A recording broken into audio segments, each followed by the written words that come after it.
Te mentiram na cara dura desde o dia em que você nasceu. Fizeram você acreditar que, se fosse bonzinho, se pedisse licença e se diminuísse para caber na sala, o mundo te recompensaria com gentileza. Essa é a maior armadilha já criada, e você caiu nela.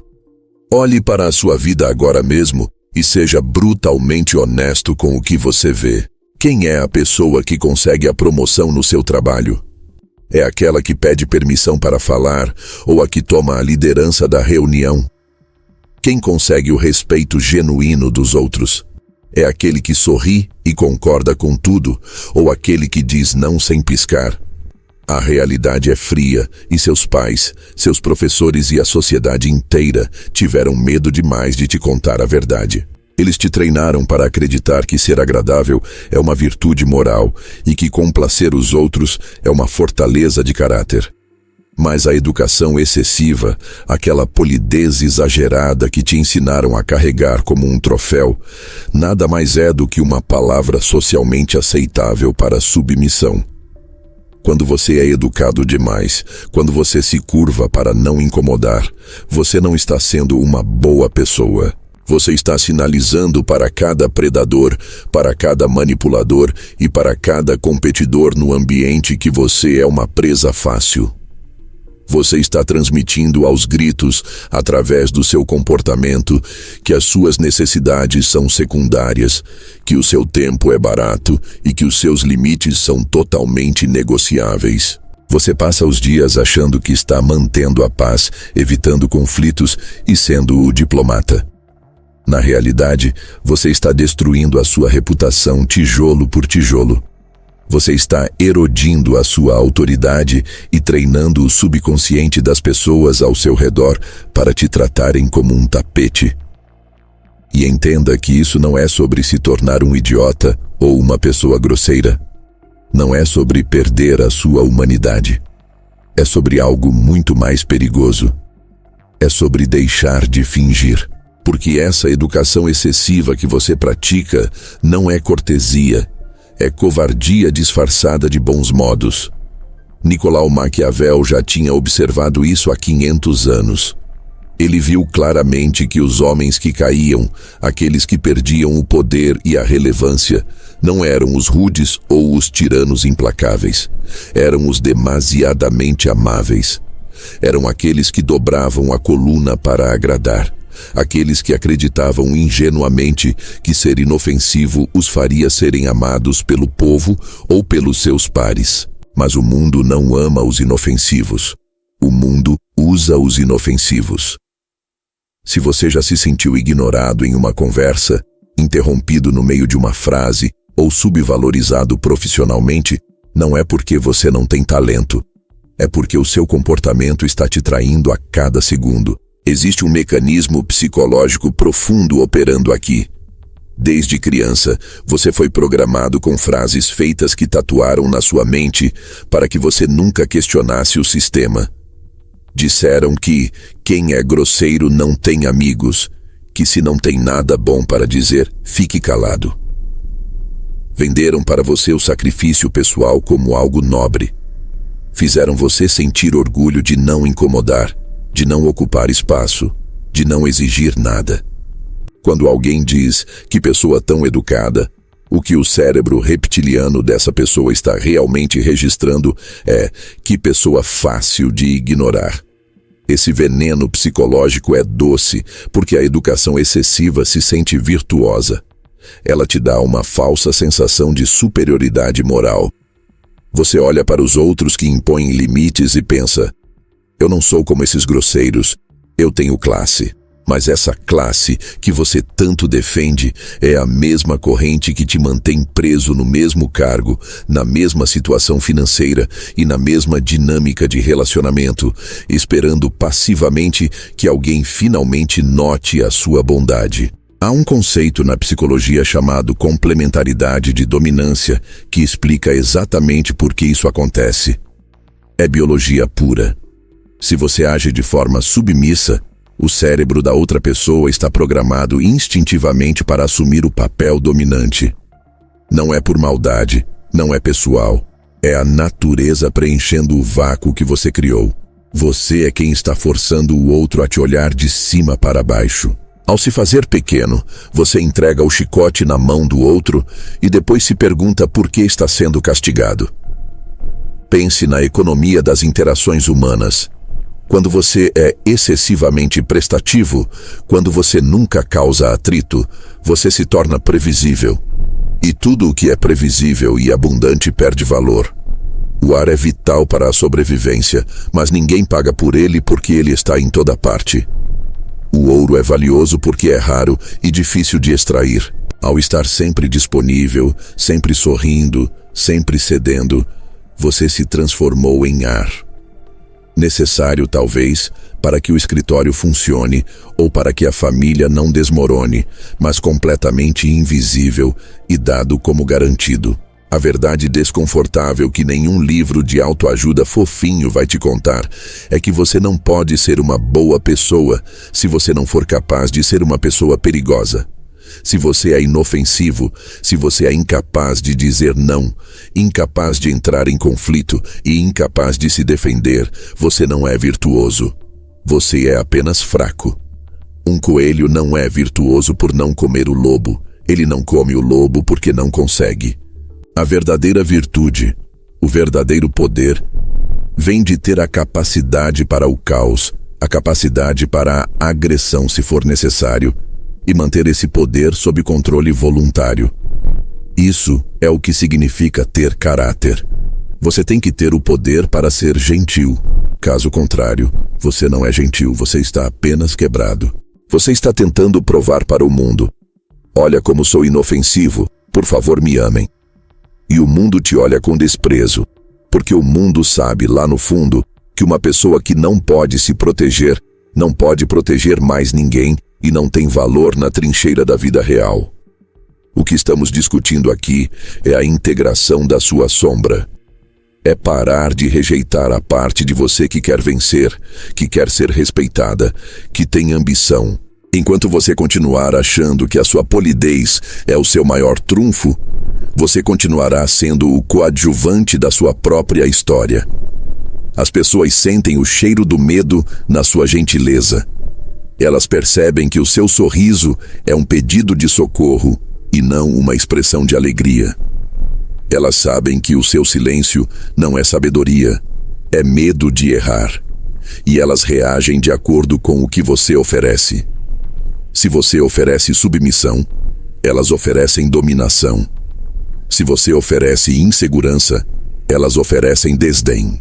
Você precisa entender que essa postura não é apenas um jeito de ser, é um convite à derrota. É um sinal de neon piscando na sua testa dizendo: use-me.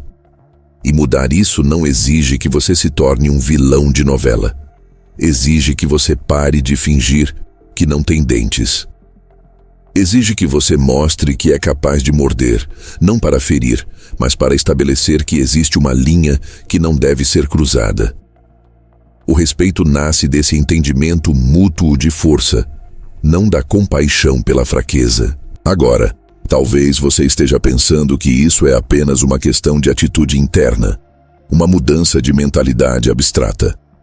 Mas o problema é que essa submissão vaza para fora de você de formas muito concretas e humilhantes todos os dias.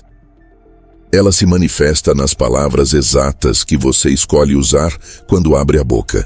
Você sabia que existem 2 palavras específicas, que você provavelmente usa dezenas de vezes por dia, que estão drenando a sua autoridade instantaneamente antes mesmo de você terminar a frase?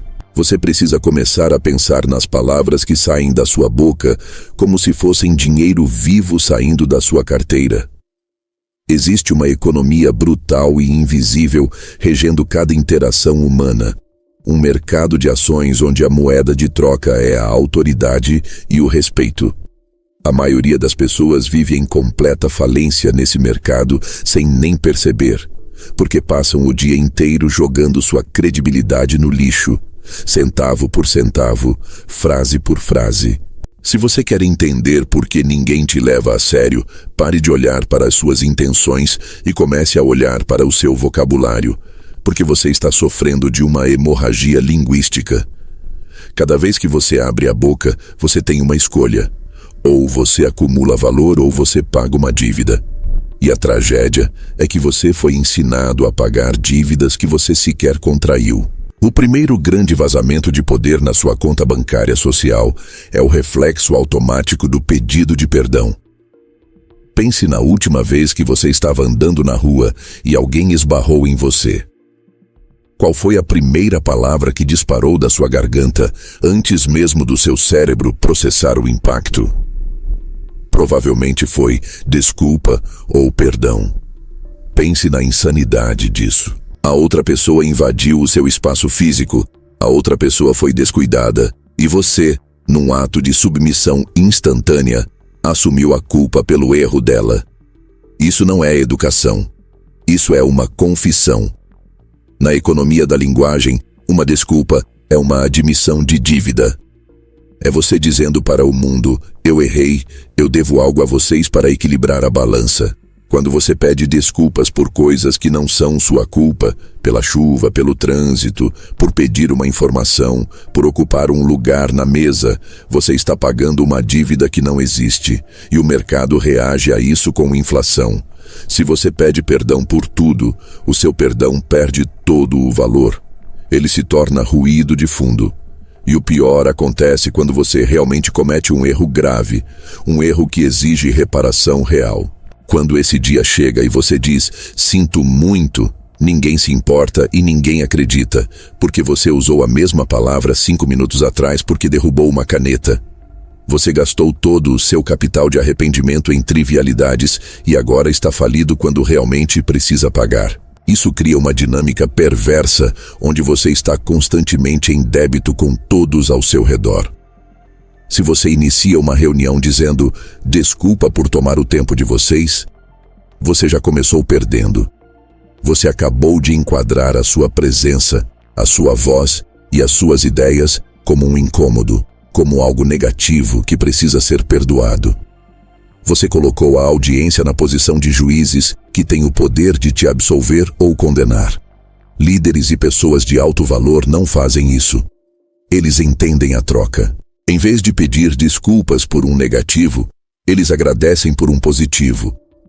A diferença é sutil, mas muda a pressão atmosférica da sala. Em vez de dizer, desculpa pelo atraso, que te pinta como um fracassado incapaz de gerir o relógio, diga, obrigado pela sua paciência. Sente a diferença? O primeiro foca no seu erro e pede clemência. O segundo foca na virtude da outra pessoa e a elogia. Obrigado pela paciência. Enquadra você como alguém importante o suficiente para valer a espera e enquadra o outro como alguém gracioso. Você transformou uma dívida em um crédito. Em vez de dizer, desculpa por te incomodar, diga, obrigado por fazer tempo para isso. Pare de pedir perdão por existir e comece a agradecer as pessoas por interagirem com você. Só isso já estanca metade do sangramento da sua autoridade. Mas se o pedido de desculpas desnecessário é um vazamento, existe uma outra palavra que age como um vírus ativo, corroendo cada frase que você constrói. É uma palavra pequena, de apenas 2 ou 4 letras dependendo da variação, mas que tem o poder de castrar qualquer declaração de força. A palavra só ou apenas. Abra seu e-mail agora. Olhe suas últimas mensagens enviadas no WhatsApp. Oi, só queria saber se... É só uma perguntinha. Só estou passando para avisar. Eu só acho que... Esse é o vício da linguagem de cobertura.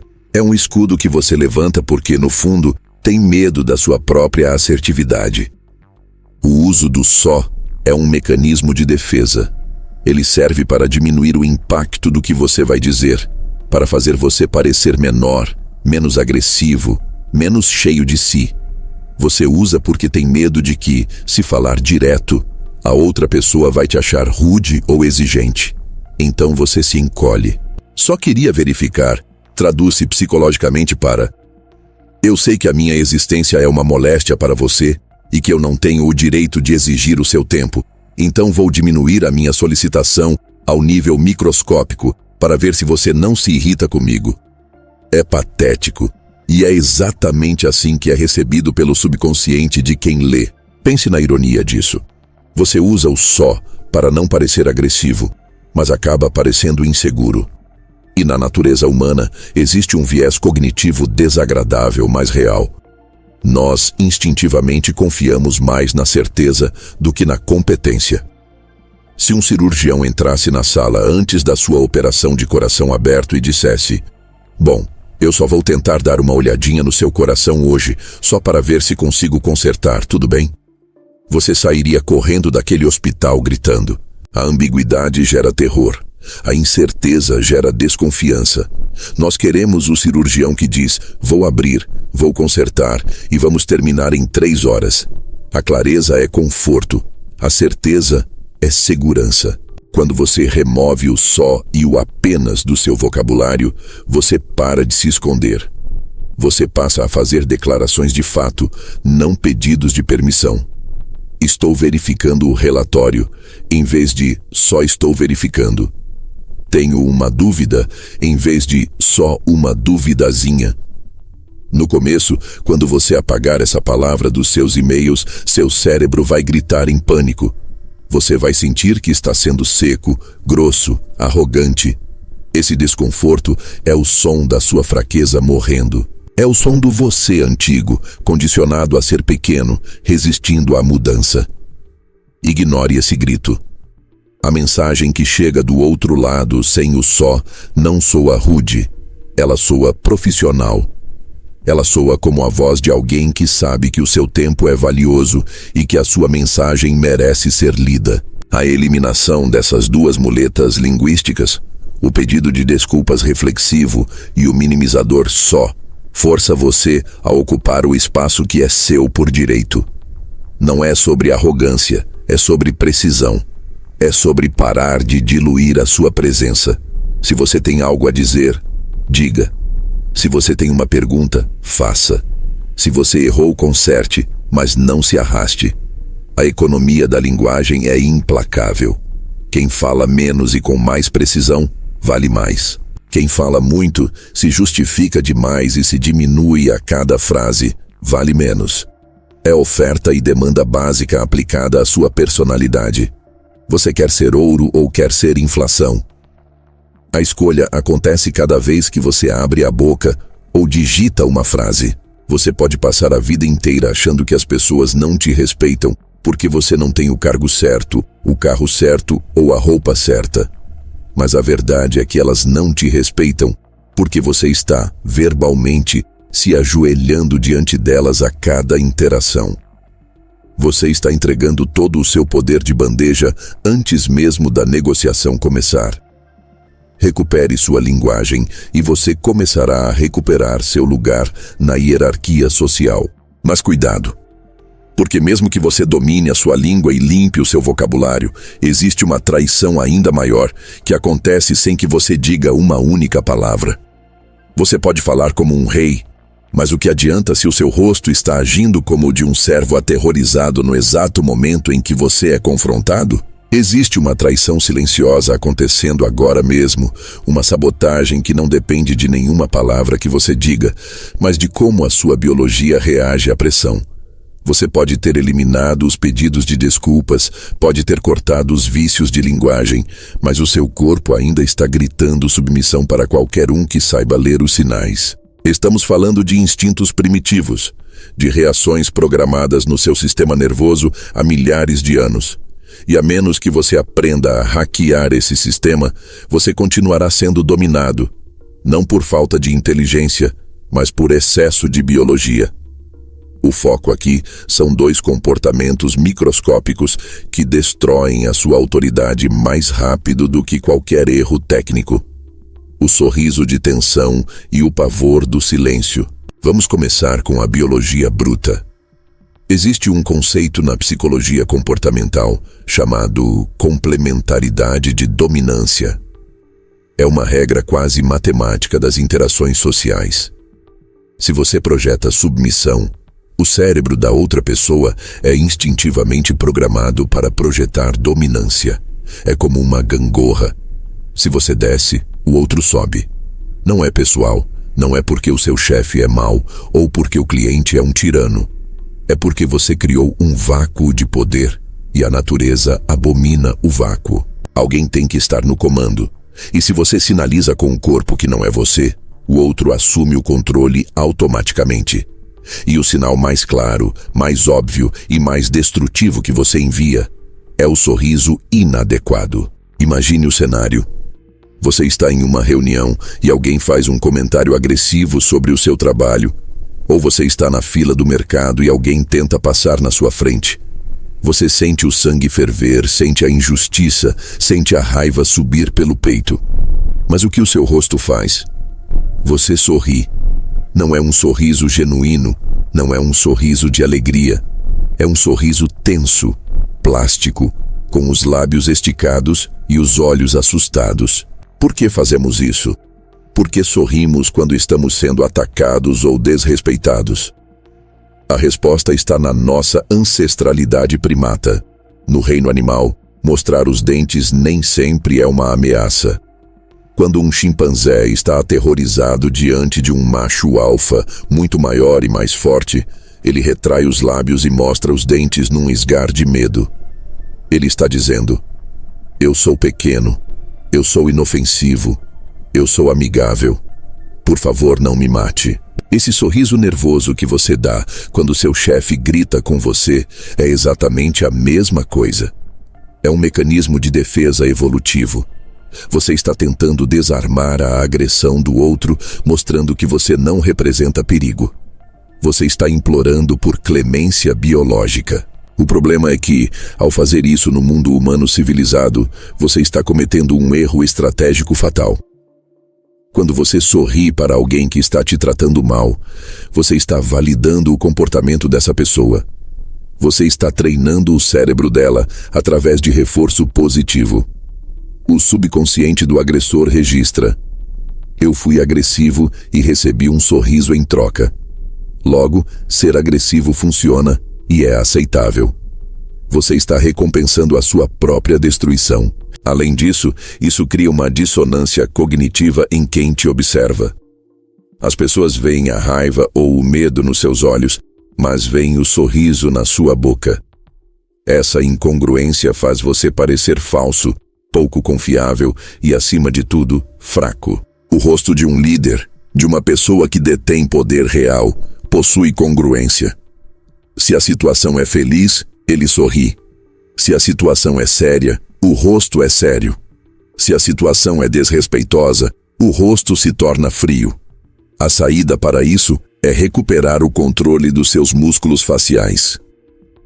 Da próxima vez que alguém for rude ou fizer uma piada de mau gosto às suas custas, reprima o instinto de sorrir para quebrar o gelo.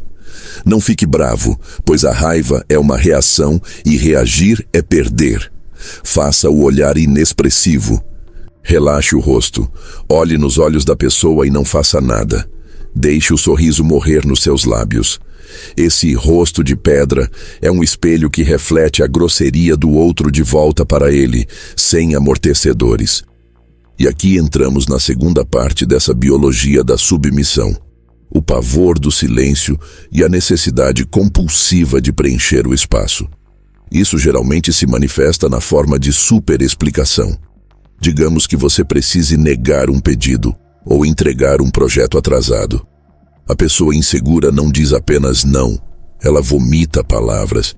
Não posso ir porque meu gato ficou doente, e depois o carro quebrou, e na verdade eu tenho estado muito sobrecarregado e minha mãe ligou. Pare, respire. Isso é o que chamamos de técnica JAD. Justificar, argumentar, defender, explicar. Essa verborragia, esse vômito verbal, é uma resposta de trauma. Provavelmente vem de uma infância onde você sentia que nunca era o suficiente, onde você precisava montar uma defesa de tribunal apenas para ter o direito de dizer não, ou para ter suas necessidades atendidas. Você aprendeu que, se explicasse o suficiente, talvez a punição não viesse. Mas no mundo adulto do poder e da reputação, quem explica demais perde. A economia do poder é clara. Quem fala menos, ganha. Quando você dá 10 razões para não fazer algo, você não está sendo educado. Você está entregando munição. Você está transformando uma decisão sua em uma negociação aberta. Se você diz, não posso ir na reunião porque tenho dentista às 3, o manipulador vai dizer, sem problemas, mudamos para as 4. Agora você está encurralado na sua própria mentira ou na sua própria fraqueza. Mas se você diz apenas, não posso nesse horário, tenho um compromisso, o debate acaba. O ponto final é uma arma de autoridade. A superexplicação sinaliza culpa. Ela grita para o outro que você sente no fundo da sua alma que não tem o direito de estabelecer aquele limite. Você está pedindo permissão para viver a sua vida, apresentando evidências ao júri e rezando por um veredito de inocência. Pessoas de alto status não fazem isso.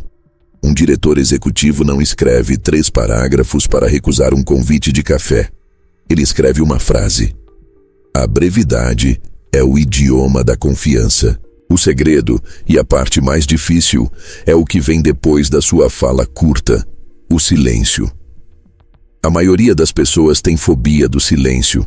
Quando a conversa para, elas sentem uma ansiedade física, uma pressão no peito e correm para preencher aquele vazio com qualquer bobagem, muitas vezes desfazendo o que acabaram de conquistar.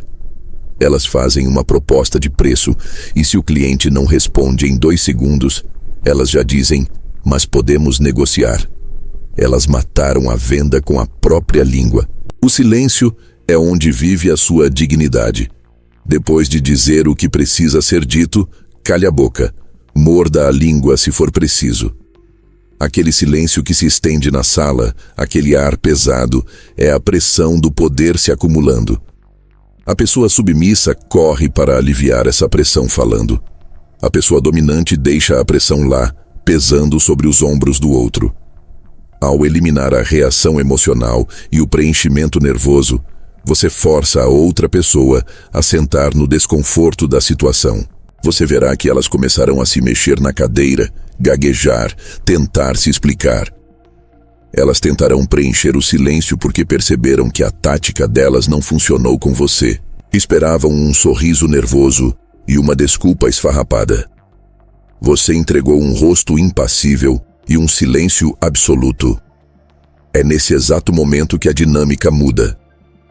É nesse segundo que o cérebro delas reclassifica você de presa para ameaça competente. E não se engane, ser visto como uma ameaça competente é infinitamente melhor do que ser visto como um aliado inofensivo. O respeito nasce da percepção de que você tem controle sobre si mesmo, sobre o seu rosto e sobre a sua língua. Integrar essa biologia da dominância não é sobre ser mau. É sobre parar de agir como uma criança assustada esperando que o papai ou a mamãe venham resolver o conflito. É assumir a responsabilidade total pela energia que você traz para a sala. Se você quer ser levado a sério, o seu corpo precisa dizer a mesma coisa que as suas palavras.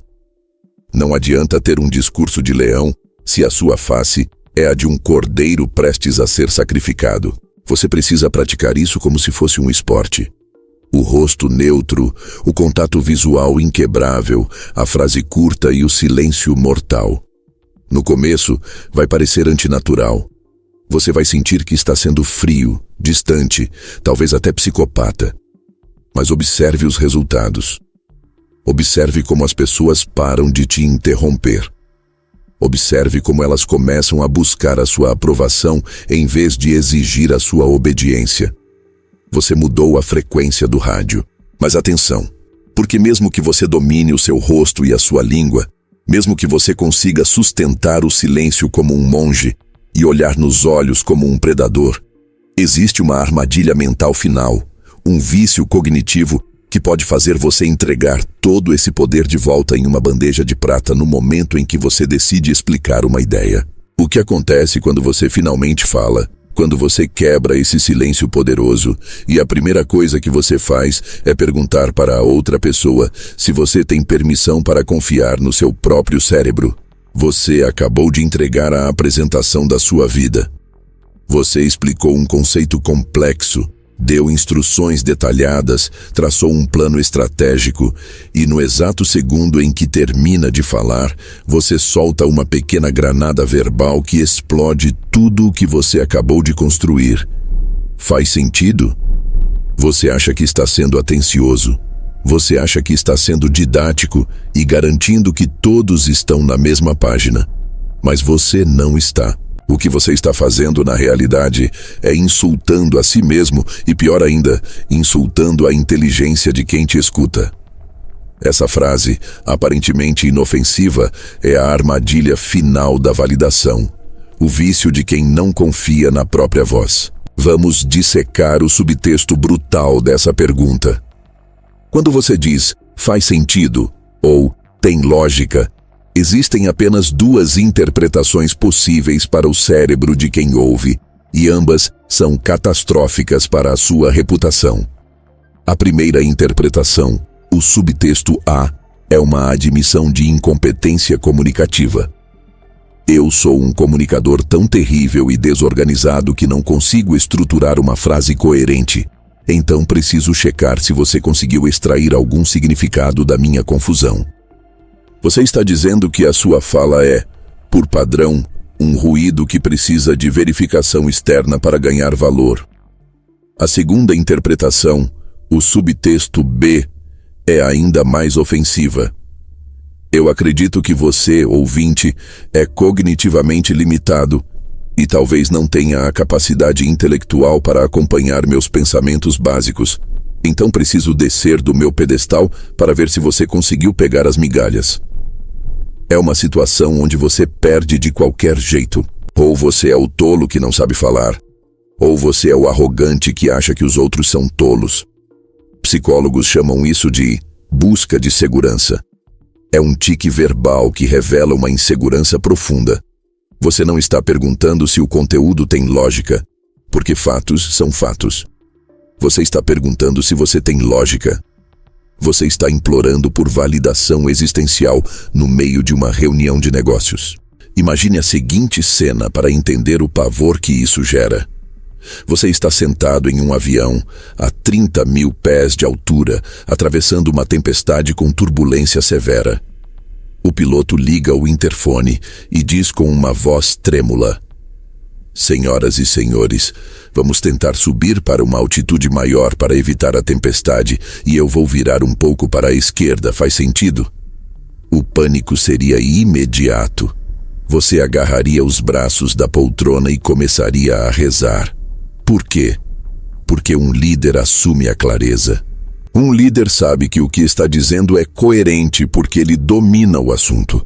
A pergunta "faz sentido?" remove você instantaneamente da cadeira de piloto e te coloca na posição de passageiro confuso, esperando que alguém confirme se o avião está voando ou caindo. Você precisa eliminar essa frase do seu vocabulário hoje mesmo. Assuma que você teve sentido. Assuma que a sua comunicação foi clara. Se você realmente precisa verificar o entendimento, inverta a dinâmica. Saia da posição de quem busca a aprovação e entre na posição de quem convida à colaboração. Em vez de perguntar "faz sentido?", pergunte quais são os seus pensamentos sobre isso. Como isso soa para você? Ou quais dúvidas vocês têm? Perceba a mudança tectônica de poder aqui. Faz sentido? É uma pergunta de quem está inseguro. Quais são seus pensamentos? É uma pergunta de quem está no comando e valoriza a equipe. Você trata o outro como um par intelectual, não como um professor que vai corrigir sua prova. Mas a armadilha da validação tem uma segunda face, ainda mais destrutiva e patética, que é o ritual da auto-humilhação, também conhecido como autodepreciação. Esse é o prego final no caixão da sua autoridade. Você conhece o tipo, talvez você seja o tipo. É a pessoa que tenta ser engraçadinha, atacando a si mesma. Nossa, eu sou um desastre hoje. Sou péssimo com tecnologia, nem me pergunte. Eu sou uma bagunça completa. Estou tão gordo e feio. Você acha que isso te faz parecer humilde? Você acha que te faz parecer acessível, humano, gente como a gente? Errado. Isso faz você parecer um risco ambulante. Existem 2 mecanismos psicológicos sombrios operando quando você se insulta. O primeiro é o viés de confirmação. O cérebro humano é uma máquina preguiçosa que busca economizar energia a todo custo. Ele não quer ter o trabalho de avaliar você do zero a cada encontro. Ele procura atalhos e rótulos. Quando você diz para as pessoas, eu sou desorganizado, você está imprimindo um rótulo e colando na sua própria testa. Você está fazendo o trabalho sujo da oposição. Uma vez que você se rotula, as pessoas ao seu redor subconscientemente começam a filtrar todas as suas ações para que elas coincidam com esse rótulo. Se você diz que é um desastre e um dia deixa cair uma caneta, o cérebro delas pensa: viu? Ele disse que era um desastre, lá está a prova. Se no dia seguinte você faz algo brilhante e organizado, elas ignoram ou consideram uma exceção, porque não encaixa no rótulo que você criou. Você está ativamente comercializando a sua própria incompetência. Você está vendendo a ideia de que não é confiável e o mercado está comprando a sua ideia pelo valor de face. Pare de dar armas para as pessoas que querem o seu lugar. O segundo mecanismo é o trabalho emocional forçado. Quando você se insulta na frente de amigos ou colegas, dizendo, ai, como eu sou burro, você viola o contrato social. As normas de convivência ditam que as pessoas não podem concordar com você. Elas são obrigadas a dizer que isso imagina, você é inteligente, não fala assim.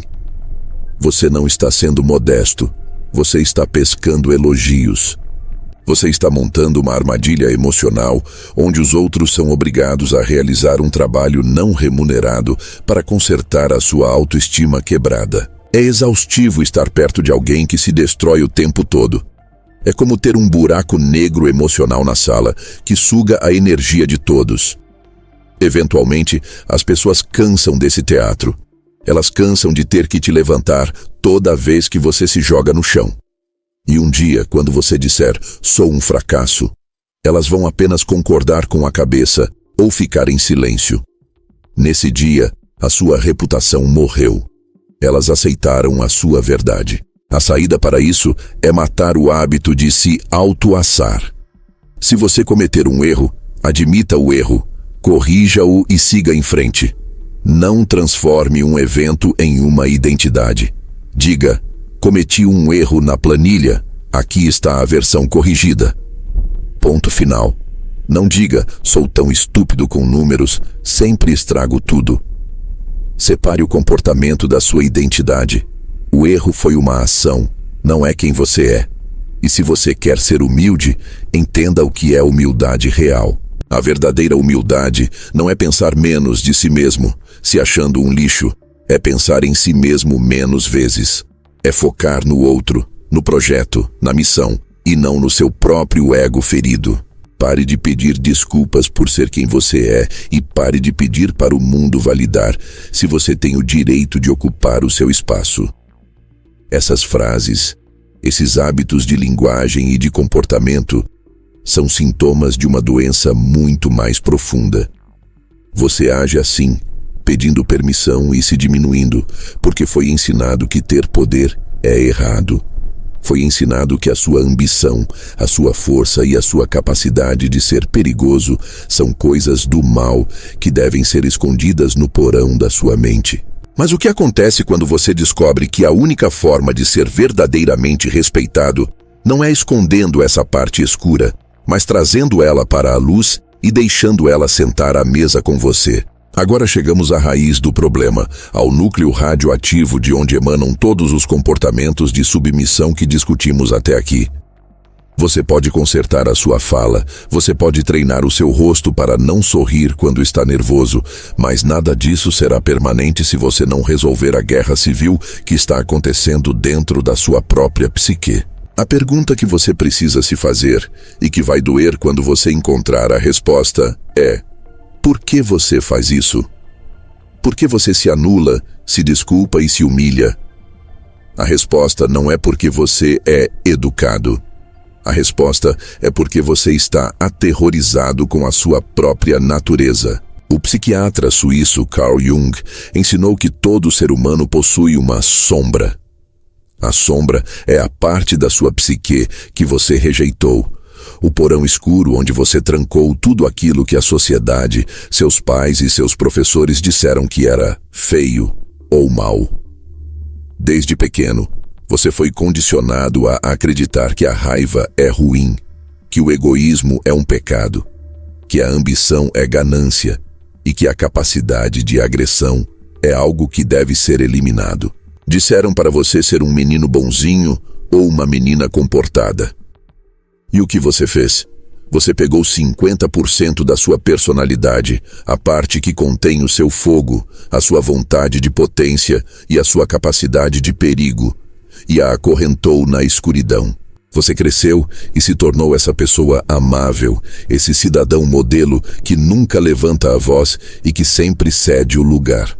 Mas aqui está a verdade profunda e desconfortável que vai contra tudo o que te ensinaram na escola e na igreja. Você não pode ser uma boa pessoa se você não for capaz de ser uma pessoa perigosa. Existe uma diferença abismal entre ser virtuoso e ser inofensivo, e a maioria das pessoas passa a vida inteira confundindo as duas coisas. Pense na natureza. Um coelho não é virtuoso porque ele não come o lobo. Um coelho é apenas inofensivo. Ele não tem a capacidade física, as garras ou os dentes para ferir o lobo. A sua bondade não é uma escolha moral, é uma incompetência biológica.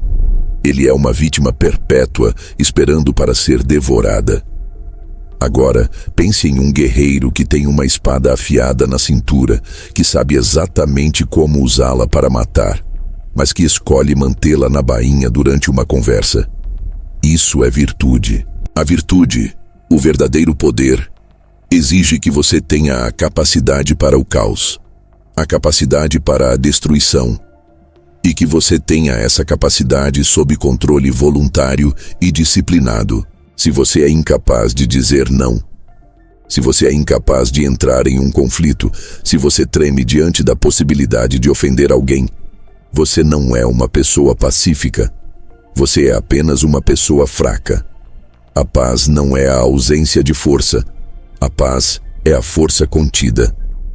Quando você rejeita a sua sombra, quando você tenta ser puramente luz e bondade, você se torna uma caricatura bidimensional de um ser humano. Você se torna frágil. E o mundo, que é um lugar brutal e hierárquico, olha para essa fragilidade não com admiração, mas com um apetite predatório. Maquiavel observou isso com uma clareza cortante há 5 séculos. Ele disse que é melhor ser temido do que amado, se você não puder ser os dois. Mas entenda isso no contexto moderno. Não estamos falando de ser um tirano cruel. Estamos falando sobre respeito. O amor sem respeito é apenas pena disfarçada. As pessoas podem amar o bobo da corte, podem amar o felpudo que limpa os sapatos delas, mas elas não hesitarão em usar essas pessoas e descartá-las quando não forem mais úteis. O respeito, por outro lado, carrega sempre uma dose de medo saudável. Não o medo de ser atacado, mas o medo de decepcionar, o medo de perder o acesso a alguém de valor, o reconhecimento de que aquela pessoa tem limites que não devem ser testados. Integrar a sua sombra significa descer até aquele porão mental, soltar as correntes e deixar a sua agressividade subir para a sala de estar. Não para que ela quebre a mobília, mas para que ela se sente à mesa com você. Significa aceitar que você tem dentes. Significa aceitar que, se for empurrado contra a parede, você é capaz de empurrar de volta com força dobrada. Quando você aceita isso, algo mágico acontece na sua postura. A ansiedade diminui. A necessidade desesperada de agradar desaparece. Por quê? Porque você sabe que pode se proteger. Uma pessoa que sabe que pode se defender não precisa andar por aí sorrindo nervosamente para todo mundo. É aqui que entra o conceito de ser um cavalheiro ou uma dama, no sentido real da palavra. Você tem que ter o poder para ser gentil. Caso contrário, você não é gentil. Você é apenas submisso. A gentileza de um leão tem valor. A gentileza de uma ovelha é irrelevante. Os hábitos que destruímos ao longo deste conteúdo, os sorrisos falsos, as desculpas vazias, a autodepreciação, são todos sintomas de alguém que está tentando provar desesperadamente: olha, eu não sou uma ameaça. Por favor, gostem de mim. E a ironia trágica é que, ao provar que não é uma ameaça, você prova que não tem valor. Quando você para com esses comportamentos, você não se torna um vilão. Você se torna inteiro. Você mostra os dentes apenas por um segundo, num lampejo, não para morder, mas para sinalizar que eles estão lá. E nesse brilho de dentes, as pessoas veem que você é completo. Elas veem que você tem fronteiras vigiadas. E porque você se respeita o suficiente para ser perigoso quando necessário, elas te respeitarão. O mundo já está cheio de pessoas boazinhas que são atropeladas diariamente. O que o mundo precisa desesperadamente é de mais pessoas perigosamente capazes de serem boas. O risco de não fazer essa integração é viver uma vida de ressentimento silencioso. Se você continuar reprimindo a sua sombra pelos próximos 10 ou 20 anos, você vai acordar um dia, olhar para o espelho e ver um estranho amargo. Você vai olhar para trás e ver uma estrada pavimentada com as suas próprias concessões. Você verá todas as vezes em que engoliu um sapo, todas as vezes em que baixou a cabeça, todas as vezes em que deixou alguém menos competente passar na sua frente porque você não quis causar problemas. E você vai odiar a si mesmo por isso. O ressentimento é o câncer da alma do homem bonzinho. Ele faz tudo pelos outros, mas no fundo ele está esperando uma recompensa que nunca vem. Ele pensa: eu fui tão bom, porque o mundo não me dá o que eu quero. E o mundo responde com silêncio, porque o mundo não deve nada à sua fraqueza. Não seja essa pessoa. Não chegue ao final da vida percebendo que você foi o ator coadjuvante no filme da sua própria existência. A decisão é sua e é urgente. Você vai continuar sendo o mártir educado que todos pisam e ninguém lembra? Ou você vai ter a coragem de integrar a sua sombra, de aceitar o seu poder e de se tornar alguém que as pessoas pensam 2 vezes antes de interromper? A segurança do rebanho é uma ilusão. O único lugar seguro de verdade é atrás da sua própria capacidade de impor respeito. Lembre-se, segurança e poder não podem coexistir no mesmo espaço. Um mata o outro. Você precisa escolher qual dos dois vai governar a sua vida a partir de hoje. Se esse conteúdo fez você sentir um desconforto no estômago, se você reconheceu a si mesmo nessas palavras e sentiu a verdade pesada do que foi dito, então você já deu o primeiro passo. Mas saber não é fazer.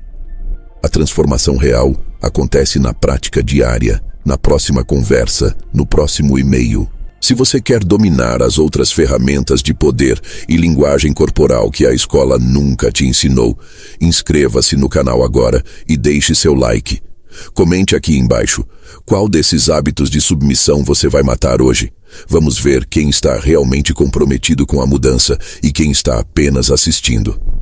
Te vejo no próximo vídeo, onde vamos aprofundar ainda mais na psicologia do controle.